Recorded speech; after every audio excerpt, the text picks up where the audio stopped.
아브라함의 아버지 데라에게는 아브라함, 나홀, 하란이라는 이렇게 세 아들이 있었습니다.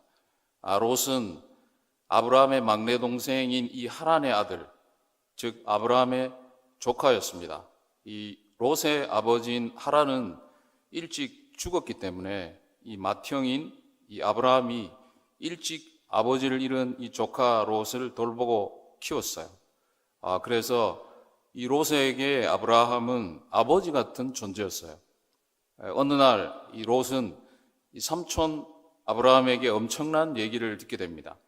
하나님으로부터 이 고향을 떠나서 약속의 땅을 가라는 그 제안을 받는데 같이 가자는 것이었어요. 롯이 직접 이 하나님의 음성을 들은 것은 아니죠. 하지만 이 아버지처럼 늘 의지하고 따랐던 이 삼촌을 믿고 따라갑니다. 롯은 아브라함을 따라 정든 고향 땅 우르를 함께 떠났어요. 이 갈대아 우르에서 이 도착지 가나안 땅은 무려 1,500km나 됩니다. 도착한 가나안 땅을 덮친 큰 흉년을 피해서 또 애굽 땅으로 내려가는데 그때 내려갈 때도 함께 가요. 이 정든 고향을 떠나서 낯선 이국 땅으로 정착하기까지 이 머나먼 여정길 모두를 아브라함과 동행한 사람이 바로 롯이었습니다. 게다가 아브라함은 오랫동안 아이를 갖지 못했죠. 근 30년 동안 동고동락하면서 이 자녀처럼 여겼던 롯을 끔찍이 아꼈을 겁니다. 그런데 이런 두 사람에게 오늘 본문에서 갈등이 벌어집니다. 첫째, 두 사람은 어떤 갈등이 생겼다고 말합니까? 6절 말씀 함께 읽겠습니다. 그 땅이 그들이 동거하기에 넉넉하지 못하였으니 이는 그들의 소유가 많아서 동거할 수 없었음이니라. 이 소유가 갈등의 원인이 된 것이죠. 이 소유라 함은 개인이 소유한 그 재산을 말합니다. 가축을 방목하는 유목민이었던 이 두 사람의 재산은 바로 가축이었죠. 이 소양, 가축들 이 숫자가 불어나서 이들을 먹일 목초지가 부족하게 된 것입니다. 7절 말씀에 보면 아브라함의 가축의 목자와 롯의 가축의 목자가 서로 다투고라고 했어요. 여기서 이 다투고라 하는 것은 때로는 이 주먹질하고 싸우는 것도 포함돼요.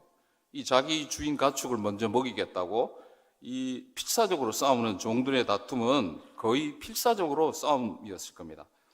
좋은 목초지를 구하지 못하면 가축을 기를 수 없기 때문에 이 거주지 선택은 가족의 장래 그리고 또 전 재산의 사활이 걸린 중대한 문제였습니다. 더구나 이 가나안 땅에는 그 브리스 원주민과 가나안 이 원주민이 살고 있었어요. 그러니까 그 땅에서 이 싸움이 더 커졌던 거죠. 두 사람이 거느리는 이 식솔들 사이에서 이 싸움이 잦아지면서 틈새가 벌어졌습니다. 서로 힘을 합해야만 간신히 살 수 있었던 가난한 시절에는 문제가 없었어요. 그러나 두 사람 모두 부자가 된 다음에는 사정이 달라졌어요. 아무리 가까운 인간관계를 할지라도 재물이 많다 보면 문제가 생기기 마련이죠. 우리가 갈등하는 원인을 캐고 또 캐다 보면 거기는 돈이 있어요.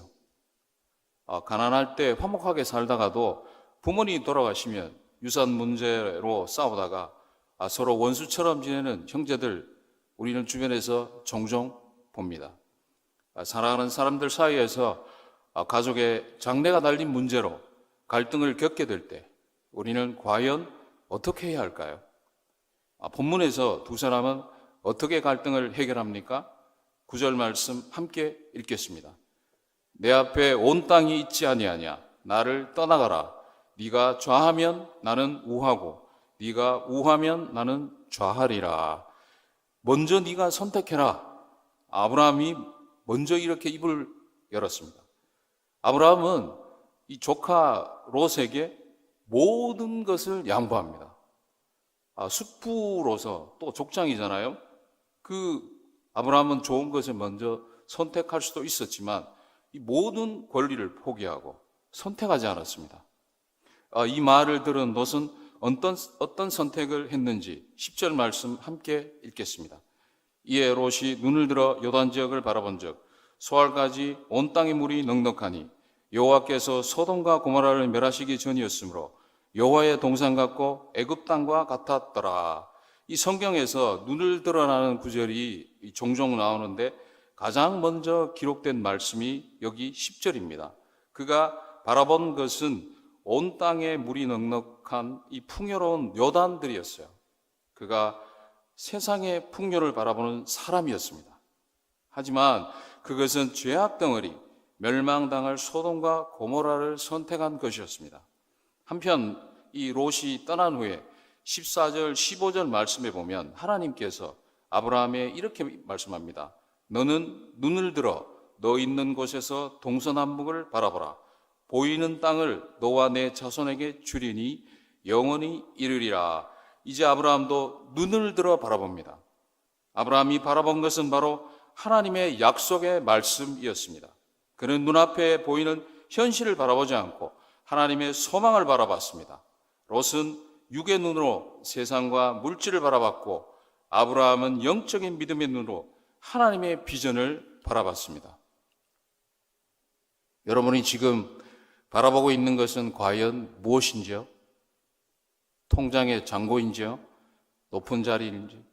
아니면 하나님의 비전인지? 아브라함이 눈을 들어 바라봤을 때 하나님은 함께 그곳에 계셨습니다. 눈을 들어 하나님을 바라본 그에게 영원한 땅과 수많은 자손을 약속하셨습니다. 롯이 눈을 들어 세상을 바라봤을 때 하나님은 함께 하시지 않았습니다. 아무리 화려한 곳이라도 하나님이 안 계시면 소돔 같은 멸망의 길입니다. 메마른 광야일지라도 하나님이 함께 하시면 샘물이 터질 것입니다. 롯은 하나님께서 주시는 복을 선택했지만 아브라함은 복 주시는 하나님을 선택했습니다. 하나님을 얼마나 의지하고 바라보느냐가 축복의 열쇠입니다. 믿음의 눈으로 말씀을 바라보는 사람이 하나님의 비전을 받을 줄 믿습니다. 여러분 모두 믿음의 눈을 들어 약속의 하나님을 바라보기를 간절히 바랍니다. 자, 그럼 우리가 오늘 믿음의 눈으로 살려면 어떻게 해야 할까요? 4절 말씀 보면 그가 처음으로 제단을 쌓은 곳이라 그가 거기서 여호와의 이름을 불렀더라. 18절 말씀에 보면 이에 아브라함이 장막을 옮겨 헤브론에 있는 마므레 상수리 수풀에 이르러 거주하며 거기서 여호와를 위하여 제단을 쌓았더라. 이 13장에서 여호와의 제단을 쌓았다는 이 말씀이 2번 반복됩니다. 이 제단을 쌓았다는 것은 하나님을 예배했다는 것이죠. 아브라함은 롯과 갈등이 일어나기 전 그리고 일어난 후에도 예배를 드렸습니다. 아브라함은 항상 예배를 드렸다고 기록했지만 롯은 예배를 드렸다는 말씀이 전혀 없습니다. 아브라함은 예배하는 삶을 살았습니다. 롯은 예배 없는 삶을 살았습니다. 미국의 달라스 신학교 스티븐 브레머 목사는 아브라함에 대해서 다음과 같이 말했습니다. 많은 사람들은 아브라함의 생애가 2가지, 즉 제단과 장막으로 특징 지어진다는 것을 관찰하였다. 이러한 두 상징은 하나님에 대한 그의 지속적인 예배와 그 예배를 통해 힘을 공급받으며 세상에서 순례자로서 살아간 그의 삶을 반영한다. 아브라함은 가는 곳마다 하나님의 이름을 부르며 예배에 힘입어 살았습니다. 사랑하는 여러분, 여러분은 가정, 직장, 학교 어디를 가든지 예배에 힘입어 살고 계신가요? 무엇보다도 이 새벽에 하나님의 이름을 뜨겁게 부르는 예배 되기를 바랍니다. 이 예배가 여러분의 삶 속에서 최우선 순위가 되기를 바랍니다. 하나님과 교제하는 이 예배 자리를 통해서 오늘 살아갈 힘을 얻기를 바랍니다. 오늘 가는 곳마다 내 눈이 아니고 믿음의 눈으로 하나님을 바라보며 세상을 넉넉히 이는 예배자 되기를 간절히 소망합니다.